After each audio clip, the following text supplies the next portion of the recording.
top stories this evening, sponsored by Courts, bringing value home. We are ready today, says U.S. Ambassador Nicole THERIOT, as she sends a clear message on the Mohamed's extradition matter. Government has no authority to seize city streets, says former Mayor Obraj Narain.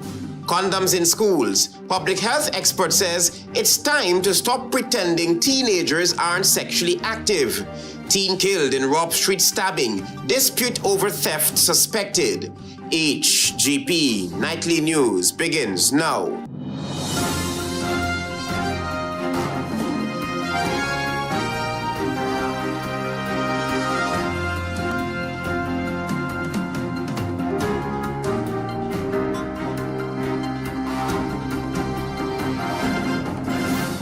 Good evening to our viewers here in Guyana and online. I'm Travis Chase with the Monday, March 30 edition of the HGP Nightly News. We have what you need to know this evening. We begin first up by telling you that United States Ambassador to Guyana, Nicole THERIOT, says the U.S. government is not in the habit of building flimsy cases and is not doing so with the Mohamed's case. She said the U.S. firmly believes the Mohamed's are guilty of the crimes that they're being indicted for. Here's more in this report. United States Ambassador Nicole THERIOT has spoken plainly and publicly on the extradition battle surrounding gold traders Azharuddin and Nazar Shel Mohamed, delivering a message that was measured in tone but unmistakable in substance. Her message: the United States is ready. It has been ready, and it will remain ready, with or without a timeline. She posited that the United States of America has done its part, adding that the evidence is solid and the charges are not politically motivated. During the interview with journalist Svetlana Marshall on the show Sources, THERIOT said when Guyana's courts are ready to move, Washington will not need a moment's notice to proceed to start their extradition process. On the state of the extradition process, Ambassador THERIOT made clear that the United States harbors no illusions about its role at this stage of proceedings. Well, it is in your court, and I think that's the key point. It is a process. We've done our part, and now it's with your court. We don't have an expectation or a timeline because it's not ours to control. So when the decision is made, it's made, and we will proceed from there. We are ready today.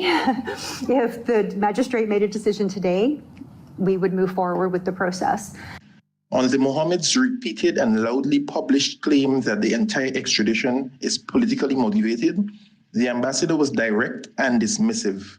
The United States, she said firmly, does not pursue criminal charges for political reasons. The United States does not pursue criminal charges for political reasons. We do it because we have hard, unequivocal evidence against a person. Why would we take on a case we don't think we're going to win? That's just a waste of the U.S. taxpayers' money. So we firmly believe that they're guilty of the crimes that they're being indicted for. It's in the Guyanese judiciary's hands at this point, and we're ready to move forward. I hope that's not the case here in Guyana, because I hope that destabilization doesn't occur. I mean, that would be really tragic. For those wondering what happens if Guyana's courts ultimately decline to extradite the Mohamed's, THERIOT was equally clear. The decision, she said, would belong to Guyana's court system, and the U.S. would abide by it. She further noted that regardless of how the extradition process concludes, the Mohamed's status in the eyes of the United States government is not going anywhere. Marvin Cato, reporting for HGP Nightly News.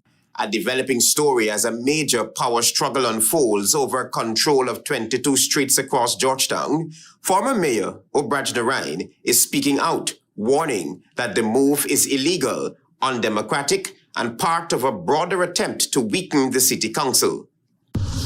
Former Mayor Obraj Narain has come out forcefully against the government's takeover of 22 streets in Georgetown, declaring that the Minister of Public Works has no legal authority to unilaterally reclassify municipal roads as public roads without the consent of the City Council.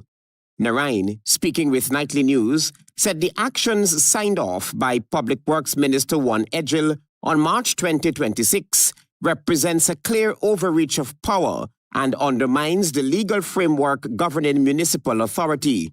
The 2081 Municipal and District Council Act 2081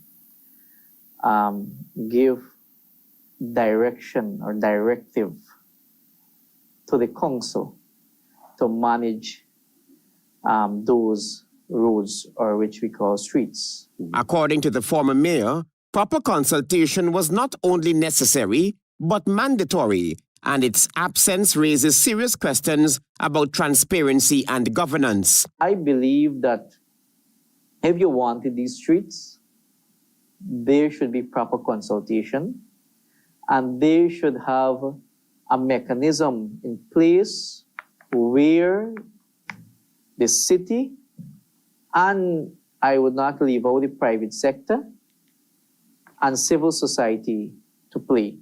He also expressed shock at the apparent passive response from the current mayor and city council, suggesting that stronger resistance should have been mounted against the takeover. When you allow government to intervene or invade on certain property of the council, they will continue to do such in a disrespected manner. While legal action is now being contemplated, Narain hinted at deeper concerns, warning that there is more in the mortar than the pestle. It is a political motivated decision. It is to stifle the city, is to take over the city high-handedly and have no regards for the people of Georgetown and the city council administration. The political fallout has been swift. The opposition People's National Congress reform has labeled the government's action as a sinister plot to wrest control of the capital and further weaken the city council. Meanwhile, the We Invest in Nationhood party has also condemned the move, describing it as dangerous erosion of democracy under the current administration.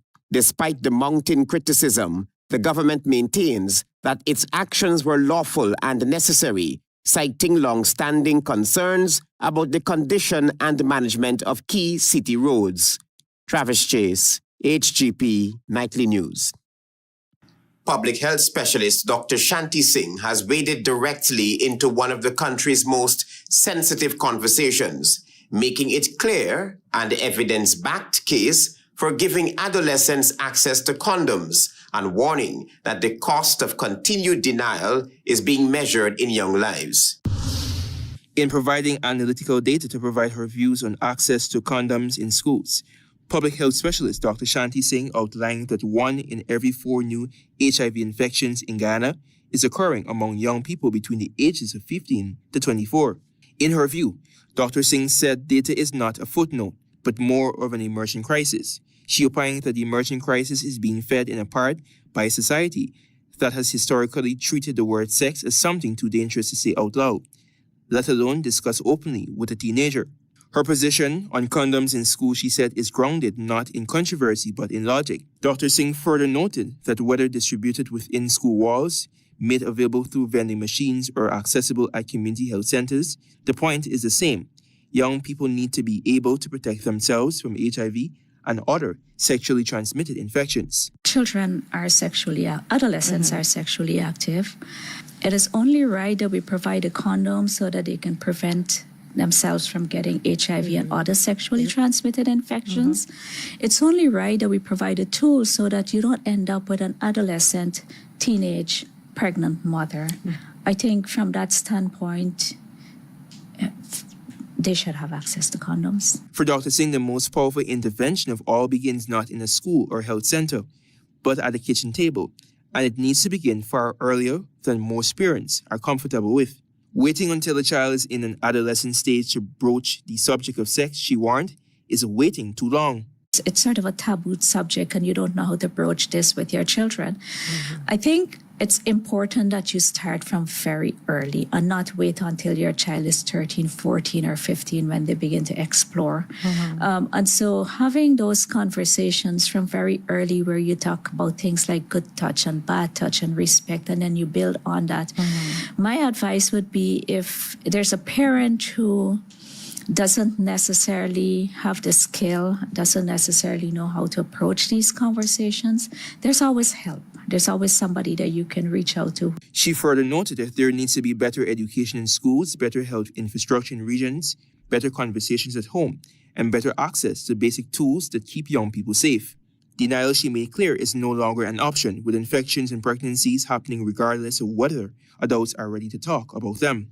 Antonio Day reporting for the HGP Nightly News. Stay with us. You're watching the HGP Nightly News.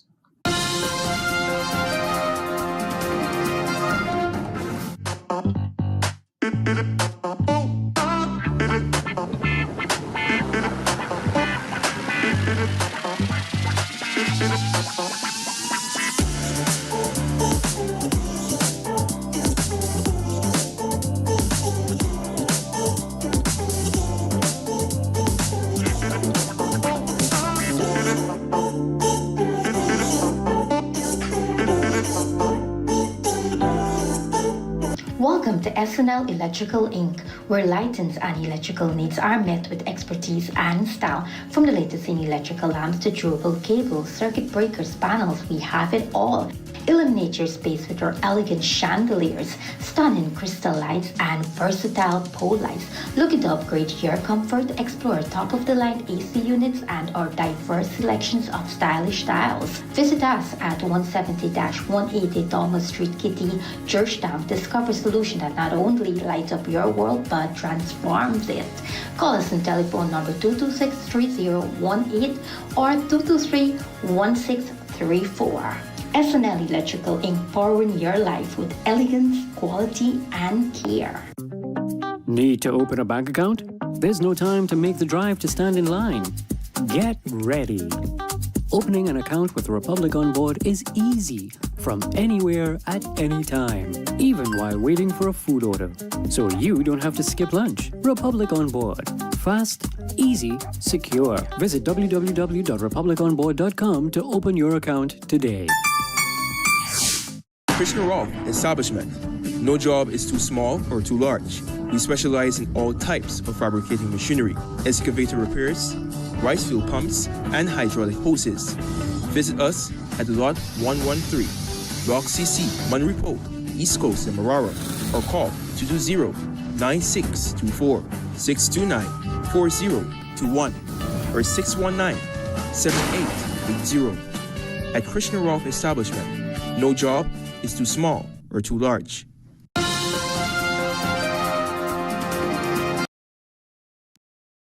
To the HGP Nightly News. The community of West Penitence is currently facing a profound crisis as recent floods have wreaked havoc, leaving residents to assess the extent of their losses. Antonio Day spoke with residents and he reports now.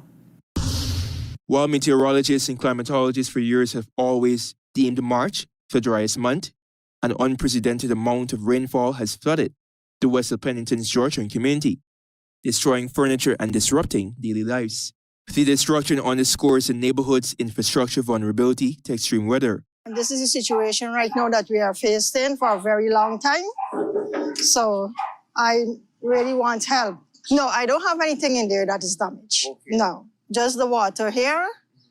And then, I wish if I could get a drain to be done here so my water could run straight here than running here because here blocked. These losses cause emotional and financial hardship for residents who face the challenge of replacing necessities amid uncertain weather risks, as noted by resident Babita Singh.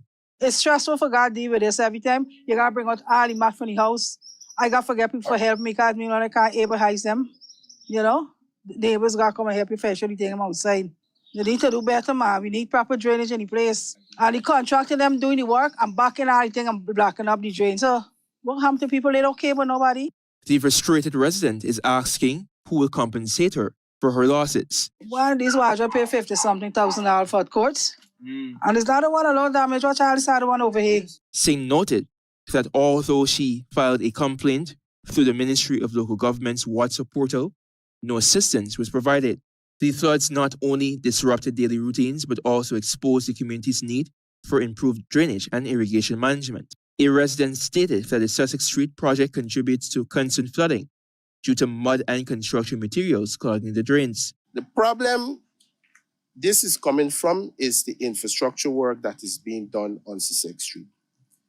We understand the government is doing development. We appreciate the development that is happening in the country.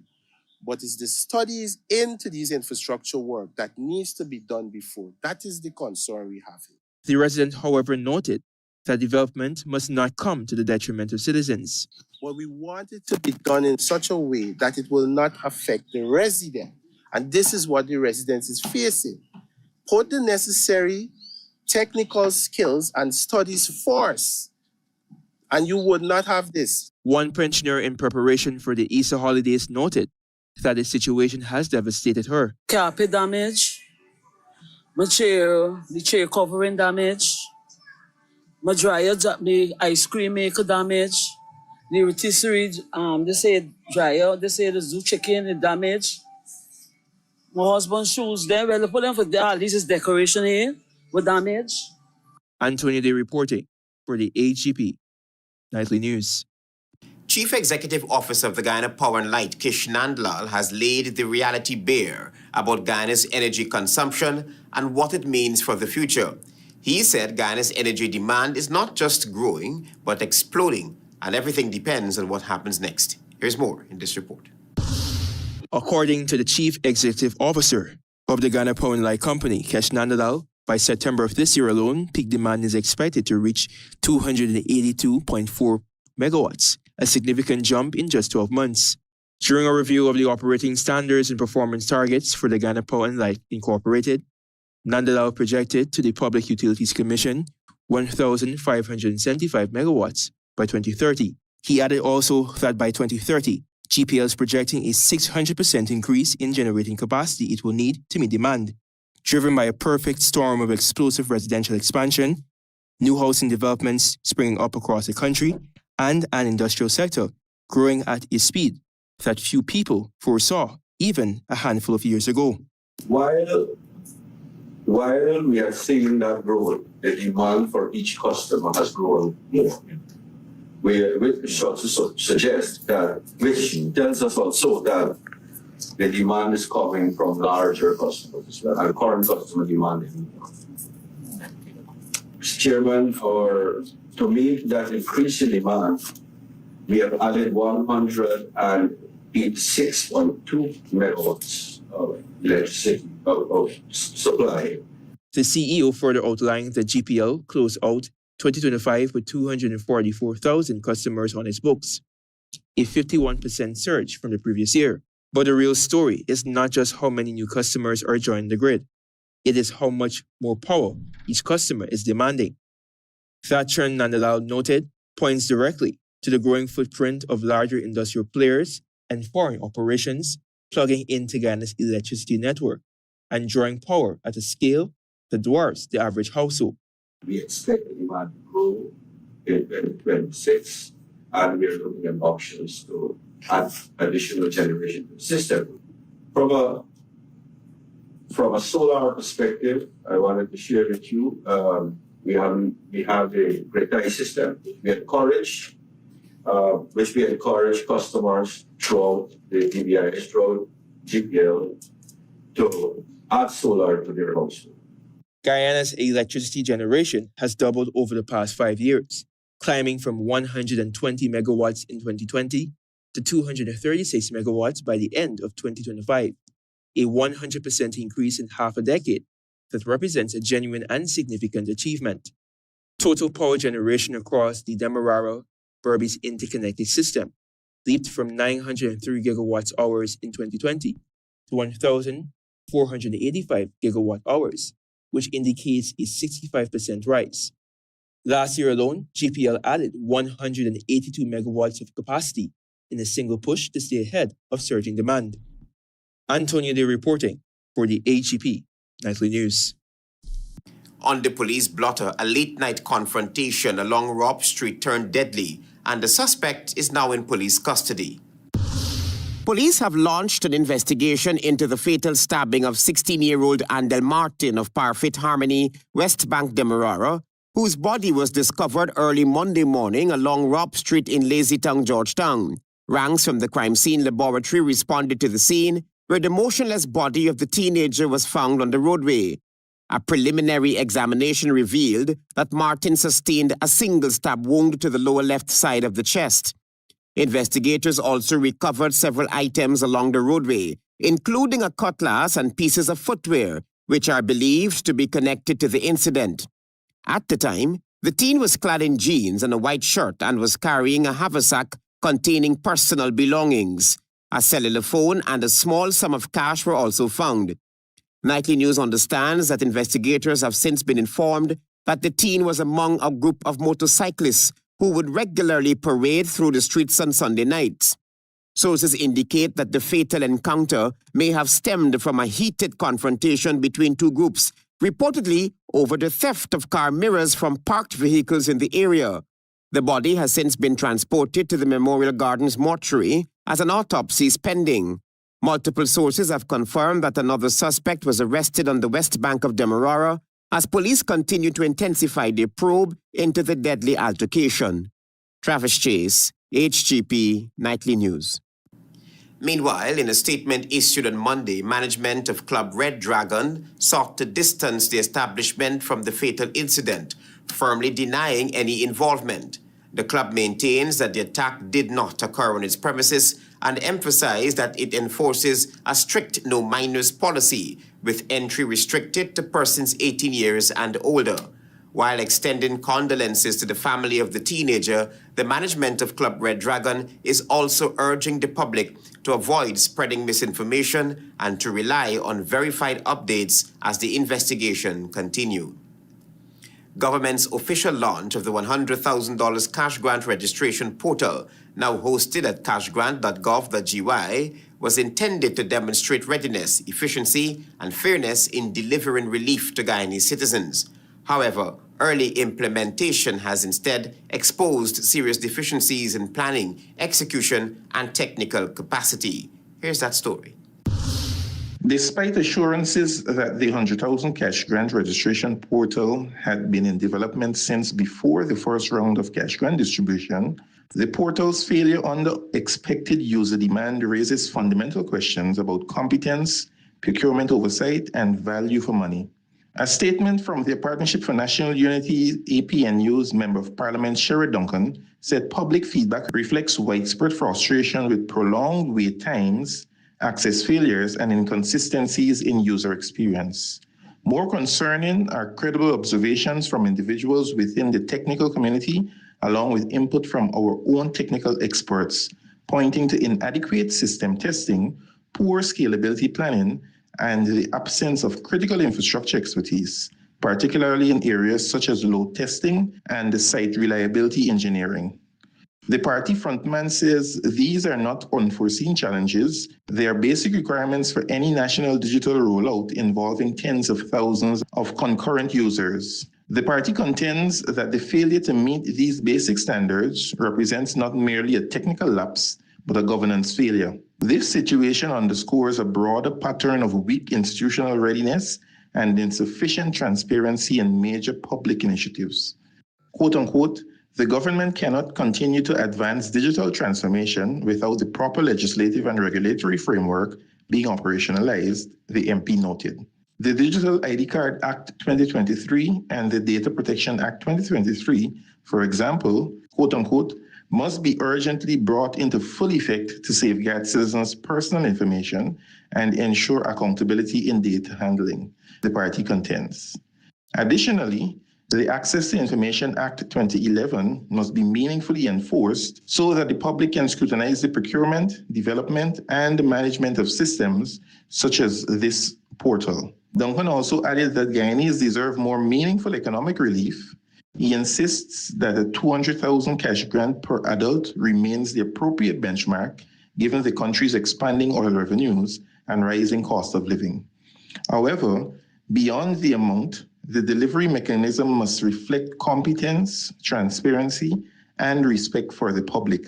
What has been demonstrated thus far falls short on all three counts the MP highlighted. Marvin Cato reporting for HGP Nightly News. Stay with us. You're watching the HGP Nightly News. Planning a cleanup? We can help. Vaughn's Waste Management skip bins can be provided for home renovation projects, yard cleanup, or construction project. It's simple. Step 1. Give us a call. Step 2, we put down the bin. Step 3, load it up with all of your junk. Step 4, we take it away. That's simple. Bins are also available in various sizes, so there is no job that is too big or too small. Call Vons Waste Management today at 218-1455.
Tuned to the HGP Nightly News. Antonio Day tells us now that Chief Citizen Alfred Mentor has revealed plans to supplement government's spending with an additional $25 to $50 million from its budget for the deplorable East Rheinveld market. These funds would be used for a combination of contracted work and smaller scale maintenance to be executed by the municipal workforce. Mayor Alfred Mentor has provided Nightly News with an insight on the financial and developmental status of the East Rheinveld market, which had previously been designated for rehabilitation. His comments underscore challenges and strategic plans involved in maintaining and enhancing the market, with particular focus on the government's budgetary allocations and the very responses from local authorities. The government had their opportunity in 2025, like I said, where they would have budgeted $45 million towards the market, and $0 was spent. With government's failure to release the budgetary allocations, the mayor said that the MNCC decided to resolve the matter within its 2026 fiscal plan. When they did not spend any, we decided in our 2026 budget to look at how we will be able to address some spending in 2026 to the market. For 2026, the government increased its allocation for market rehabilitation to $50 million. Mayor Mentor acknowledged that although this amount is a step forward, it remains insufficient compared to the market's actual needs and plans to match the government's spending with an additional $25 to $50 million. These funds would be used for a combination of contracted work and smaller scale maintenance tasks carried out by the municipal workforce. Beyond the market, he also briefly referenced the development of a multi-purpose facility. Career Manager and Minister of Local Government and Regional Development stated during a recent visit and outreach in the East Rheinveld community that the proposed market rehabilitation works aims to create a vibrant economic hub that supports small businesses and community life. Antonio Day reporting for the HGP Nightly News.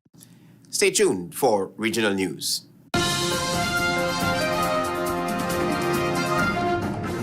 Guyana, up your cash. Over 100 winners. More than $2.5 million in cash and prizes up for grabs. Win cash every week. Plus a chance to up your cash to $500,000. And that's not all. Win back your grocery bill up to $20,000 cash every week. Just grab any Buster Turbo Energy Drink, Fruitopia, Oasis flavored water, Fruit, or Viva Sparkling flavored water. Look for the code starting with BB, then visit at Buster Guyana on Facebook or Instagram for details. Up your cash today.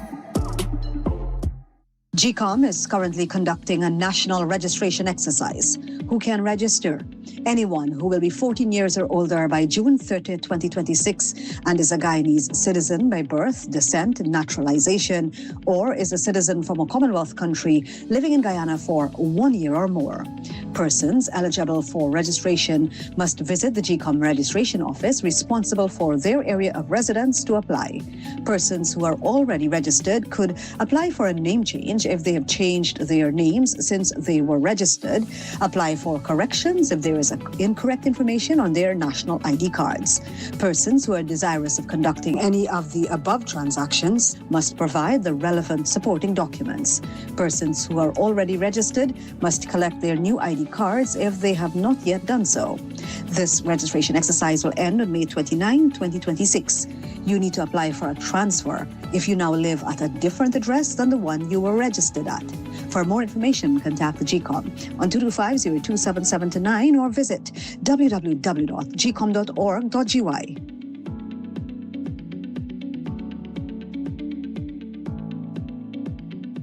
Do you live and breathe video? Do you love capturing moments and turning them into powerful visual stories? HGP TV is looking for a talented, energetic, and creative video editor/camera operator to join our growing media team full-time.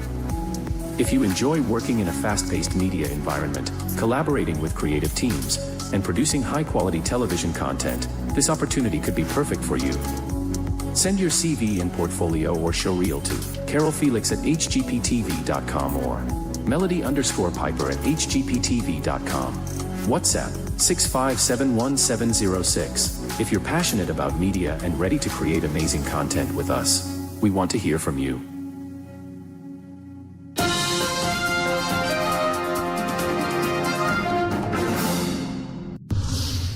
Good evening and welcome to Monday's edition of the Regional News. I'm Antonio Day. Here's what you need to know as we turn attention to news in the Caribbean. Former CARICOM Assistant Secretary General Joseph Cox questions Dr. Carla Barnett's reappointment as Secretary General, citing objections and procedural concerns among members. He notes that her effective leadership during a new term could be compromised. Although the decision seems routine and aims for continuity, Cox emphasized that the consensus and trust are crucial for the position's operational integrity. CARICOM's chairman stated Barnett received the majority support from regional leaders, but Trinidad and Tobago claims it was not included in the deliberations, along with Antigua and Barbuda and the Bahamas.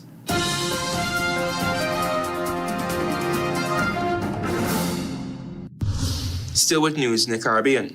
The Pan American Health Organization, known as PAHO, has issued new guidelines to improve management of severe yellow fever cases and enhance healthcare workers' capacity in the Americas. The guidance aims to provide timely care for yellow fever patients, which pose a significant outbreak risk. With no specific treatment available, early detection, monitoring of high-risk patients, and timely ICU referrals are essential for saving lives. The recommendations cover case detection, diagnosis, severity classification, and patient care. In 2025, there were 346 confirmed cases and 143 deaths across 7 countries, with 34 cases and 15 deaths reported in early 2026. PAHO will continue supporting countries in surveillance, vaccination, and health system improvements.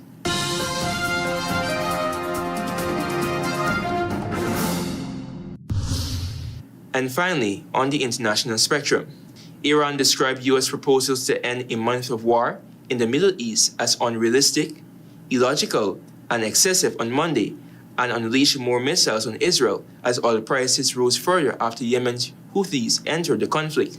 Israel's military said 2 drones from Yemen had also been intercepted on Monday, 2 days after the Iran-aligned Houthis opened new tap-fire missiles at Israel for the first time since the start of the U.S.-Israeli war on Iran. Lebanon's Hezbollah also fired rockets at Israel on Monday. The Israeli military said it would carry out missile strikes targeting what it called military infrastructure in Tehran, as well as infrastructure used by Iran-backed Hezbollah in Beirut. U.S. President Donald Trump issued another warning to Iran on Monday to open the Strait of Hormuz, a waterway used for shipping a fifth of global oil and liquefied natural gas supplies, or risk U.S. attacks on its energy infrastructure. Iranian Foreign Ministry spokesperson Ismail Baghei said that Tehran had received messages via intermediaries indicating Washington's willingness to negotiate. This followed a meeting of the foreign ministers of Pakistan, Egypt, Saudi Arabia, and Turkey in Islamabad on Sunday to discuss mediation efforts.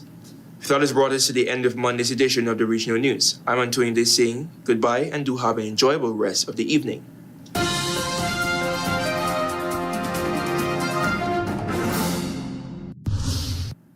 Let's join Delwyn Neblett now for HGP's Sports Pulse.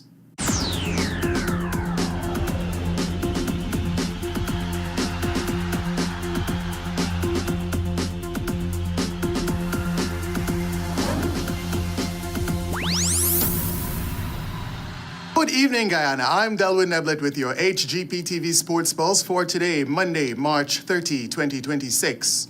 We begin tonight with athletics. Guyanese sprinter ATHEYLA HICKSON has delivered a new national record in the under-20 girls 100 meters. Representing the Louisiana State University at the Hurricane College Invitational on Saturday, HICKSON commenced her outdoor season on a winning note, securing an outstanding victory in a time of 11.25 seconds. More in athletics, national sprinter Onesi Dunn has produced another outstanding performance ahead of the 2026 Carifta Games in Grenada. Competing at the AAG's Carifta preparation meet at the National Track and Field Center in Lenore on Saturday, Dunn secured a well-deserved 100 meters victory in a time of 10.23 seconds. Moving into cycling, national junior cyclist Alexander Leung recently competed at the Madonna Wheelers Peter de Silva Memorial Track Cycling Meet in the Twin Island Republic of Trinidad and Tobago. Leung showcased his exceptional cycling talent, emerging as champion in the junior category Omnium and securing an impressive 8th-place finish among elite riders. Moving into cricket, match number 1 of the CWI bilateral 50-over series between Guyana under-16 and Barbados under-16, scheduled to be played at the Lusignan Community Centre ground on Sunday, was unfortunately abandoned. Despite the best efforts of the Lusignan ground staff, overnight torrential rainfall caused the first match in the highly anticipated series to be abandoned without a single delivery being bowled. Match number 2 in the CWI bilateral 50-over series between Guyana under-16 and Barbados under-16 is expected to be played at the Lusignan Community Centre ground from 9:30 on Tuesday. Finally, in cricket, action took place in the first women's ODI between the West Indies women and Australia at Warner Park in St. Kitts and Nevis on Friday. Winning the toss and batting first, Australia were bowled out for 341 in 49.5 overs. Phoebe Litchfield top scored with 77 as Affie Fletcher picked up 3 wickets for the West Indies. When the Windies responded, they were limited to 238 for 8 in their allotment of 50 overs. Stefanie Taylor remained unbeaten on a majestic 105 as Kim Garth picked up 3 for 37 in a winning effort. Player of the match, Georgia Wareham, picked up 1 for 39 in addition to her 42 from 21 deliveries. That's it for this edition of the HGP TV Sports Pulse. I'm Delwyn Neblett reminding you to stay in the game.